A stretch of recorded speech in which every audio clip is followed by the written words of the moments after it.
Like a lot of other countries, Trinidad really has only one airport. It only has one runway, too, and it's oriented east-west. The American carriers serving Piarco are American and United. American with a daily Airbus from San Juan, and United with a daily 757 from Chicago via Miami and Caracas. Landing is usually from the west over the Gulf of Paria, so people with seats on the left side of the plane see Port of Spain.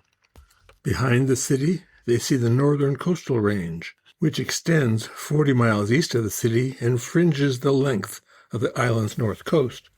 The mountains are heavily forested, rugged, and penetrated by roads only on the west, near the city. From the right-hand side of the plain, passengers don't see so much. There are the swamps of the Caroni River. To their south are the green plains that have grown sugarcane here for nearly 2 centuries. Finally, in the distance, there are the subdued southern mountains. At night, there are lights from that direction. They belong to the oil refineries near San Fernando, 20 miles to the south. The brightest light is the distant solar flare from an oil platform off the island's southeast coast. It's easy to rent a car, and there's a 4-lane road to Port of Spain.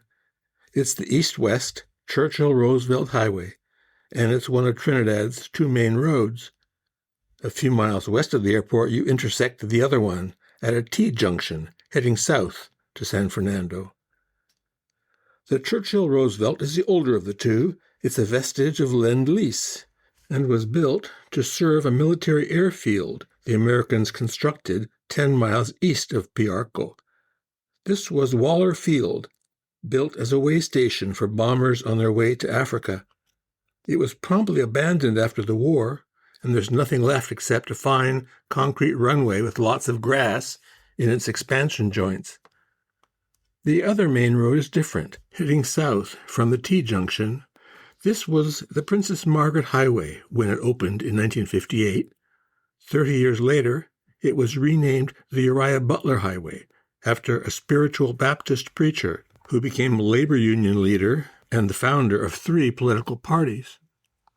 Connecting Port of Spain with San Fernando, which is to say connecting the 2 main population centers on the island, the Butler Highway is much busier than the Roosevelt-Churchill Road, at least east of the T-junction.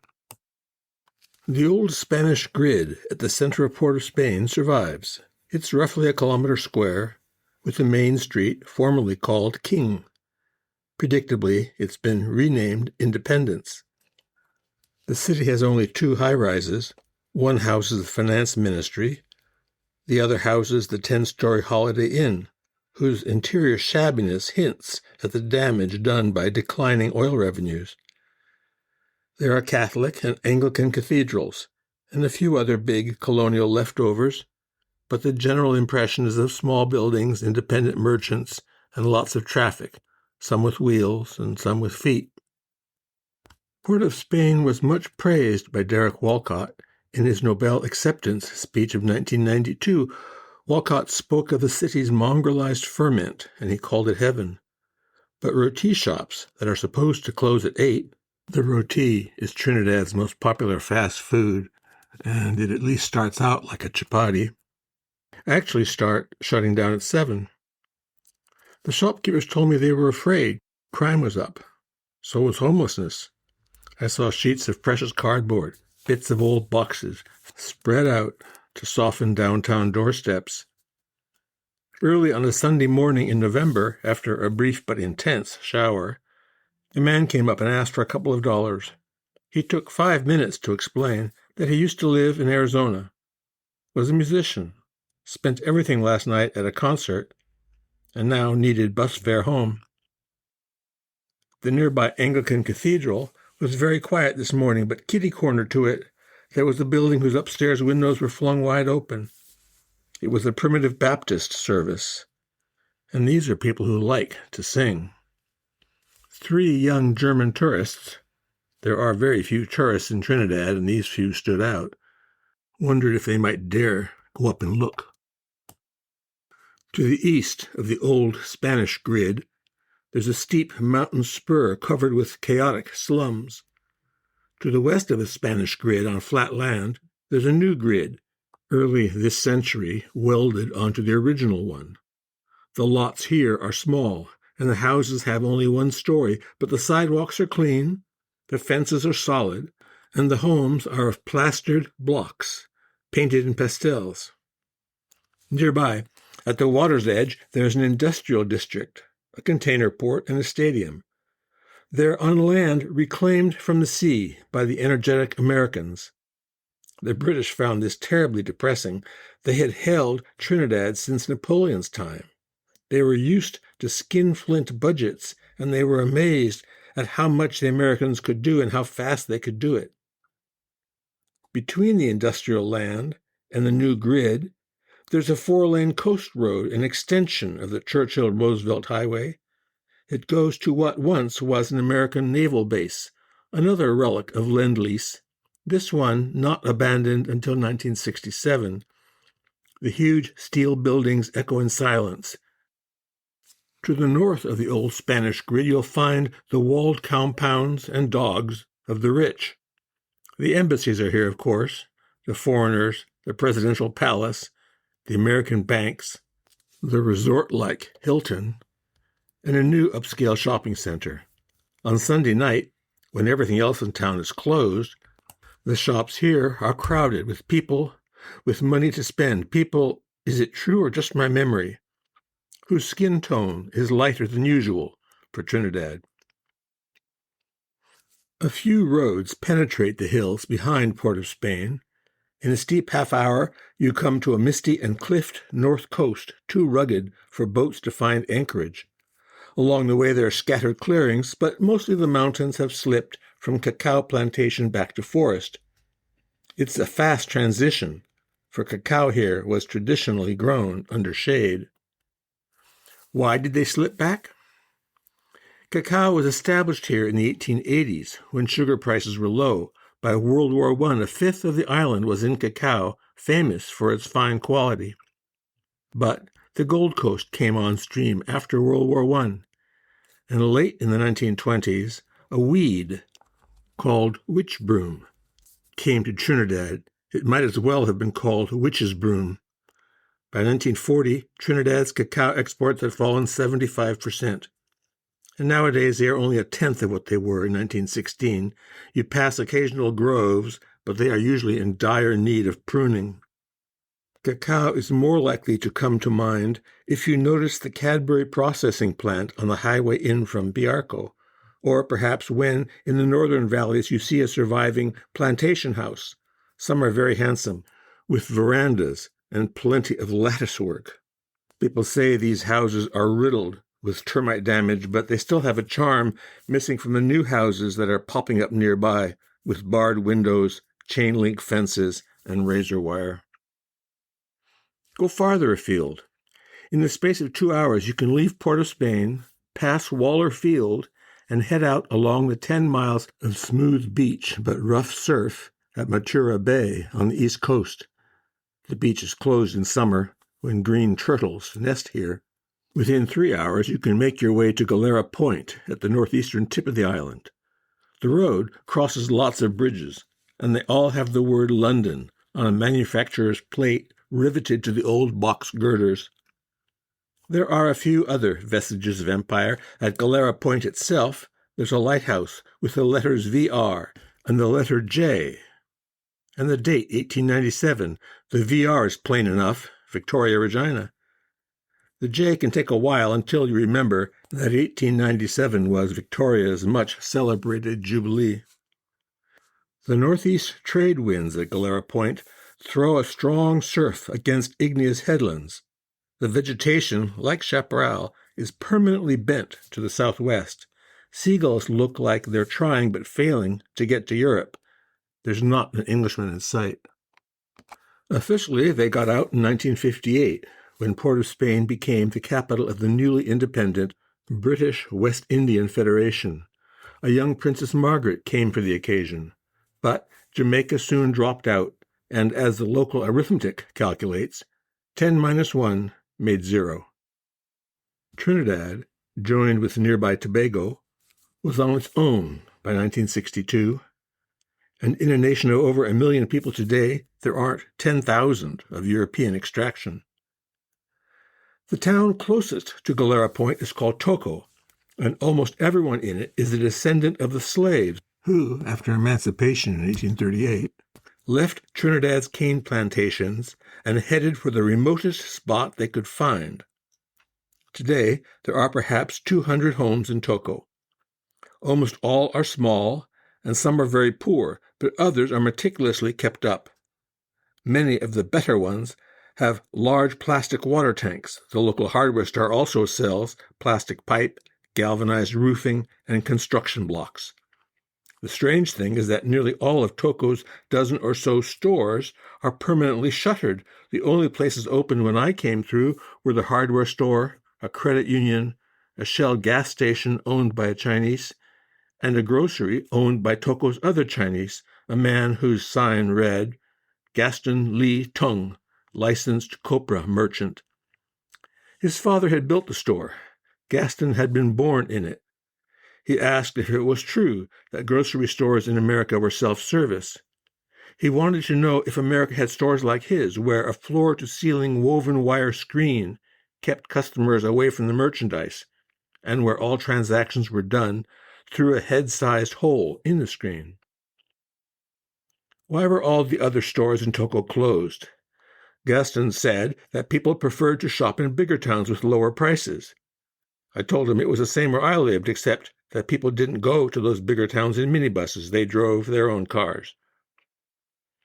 For the plantation owners who had just lost their slaves, salvation came with a recruiting office in Calcutta.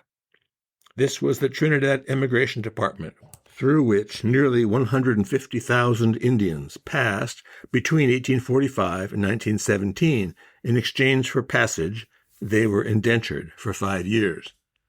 I suppose that's better than outright chattel slavery, and it explains why Trinidad today has as many Indians as Africans. You don't see them in Toco, and you're not likely to appreciate their numbers even in Port of Spain, where they are outnumbered 2-1. But go back to the T-junction on the Churchill-Roosevelt Highway and head south to the town of Chaguanas in the cane-growing plains. There the balance is reversed and more, with Indians outnumbering Africans 4-1. I went in hopes of finding some old Indian jewelry or textiles. I failed. The immigrants came with very little, I suppose, but there's also almost no new Indian stuff in Trinidad, where taste in jewelry runs overwhelmingly to American products. This is remarkable. It's hard to find an Indian in the United States who doesn't know the village from which his ancestors came. Not so in Trinidad. I wandered around a place called Patna. Everyone was Indian, but not one person in the local grocery store knew where the name Patna came from. Not one even knew that there was a city in India called Patna. I asked a travel agent about tickets to India. A few well-off Indians did buy them, he said, but they went as religious pilgrims, not as people returning home. As those pilgrims suggest, Hinduism survives in Trinidad. There's more proof with the shops that sell puja materials, the stuff required for domestic worship. There are also hundreds of temples, but even here the changes have been profound. I got a flat tire near the town of Cunupia, and while it was being patched, I crossed the street and walked into one of these temples. This one was dedicated simultaneously to Hanuman, Shiva, Lord Krishna, and still others. The priest lived next door. He explained that he personally owned the temple. It was his business. Hinduism is famously elastic, more so in Trinidad than anywhere else I can think of. Consider the town of Chaguanas, which appears under the name Arwakas in V.S. Naipaul's A House for Mr. Biswas. Readers get the sense of a sleepy place, distinctly Asian in flavor. It may have been so early this century, and there are still a few old abandoned shop houses with a store on the ground floor and a residence upstairs. You can hardly miss the old Main Street residence of the district medical officer, Dr. Inderjeet Burja, MBBS. It's still in use, an old wood-frame building in colonial ochre. Across the street, there are two big Canadian banks, the Bank of Commerce and the Royal Bank. Here's Plaza 2001, all high-tech steel and glass. Here's a pushcart loaded with apples from Washington State, courtesy of refrigerated containers offloaded at Port of Spain. Here's Hingu's Travel, with Christmas specials to New York and Toronto, and with not a mention of India. And now we enter Nepal's supermarket. Telephone 665-3010. There's a shelf loaded with 5-pound bags of curry powder. One would never see such a thing in India, but the women in Chaguanas, the clerk says, are too busy to mix their own. And though Mr. Naipaul is a Brahmin, his store has a meat department. Not only that, the butcher sells beef, minced beef, beef liver, beef tripe, beef stew meat. Nothing hidden about it. The words are all there bold on the blackboard. Can it be? Down the street, there are fast food shops specializing in bus-upshuts, the Trinidad equivalent of paratha. And there are beef bus-upshuts. I went into Ananda's Indian cuisine, where there was a sign advertising burgers, chicken and chips, hot dogs, roti, and beef bus-upshuts. Ananda smiled and said that about half of Trinidad's Indians ate beef. He himself handled it, but would not put it in his mouth. Beef-eating Hindus? Shall we blame this on the destitution of the arriving immigrants? V.S. Naipaul's grandmother came not only naked but shamed, unable to stay in India. Shall we weigh the decades in which these people lived as coolies, despised and humiliated? Perhaps we should also blame Trinidad Television, which carries Good Morning America, Peter Jennings, and Jeopardy. Come out into the smaller places around Chaguanas, places like Indian Walk, Barrackpur, Calcutta Settlement. How many locals know where the namesake Barrackpur is? My flat tire had been at such a place, and it had happened when I stopped to inspect what in Trinidad is called an earth house. These are like Tudor shacks with heavy framing and a mud brick infill faced with more mud and straw. While I was jacking the car up, I got into a conversation about these houses with a man doing some roadside weed whacking for the local public works department. He said he could build me an earth house for $15. That was a 1960s price, he said, and would have to be adjusted for inflation, but he'd do the job right, with tapia grass for the mud brick and gludlu wood for the frame. All I had to do when I was ready was come to Cunupia and ask for the sewing machine man. Everybody knew him that way, he said. There aren't a great many earth houses in Trinidad. Mostly in these small towns you see run-down shacks of never-painted wood, places with rusty corrugated metal roofs. There are shutters for windows that once had glass. Above, there are wood-barred clerestories. There are new homes, places of solid masonry well kept up. It's puzzling because the sugarcane industry is in very poor shape.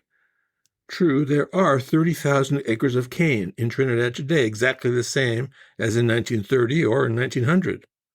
That doesn't sound so bad, but Trinidad is now on the third chemical it has tried in its war against frog hoppers, and there have been problems with land ownership and government incentives.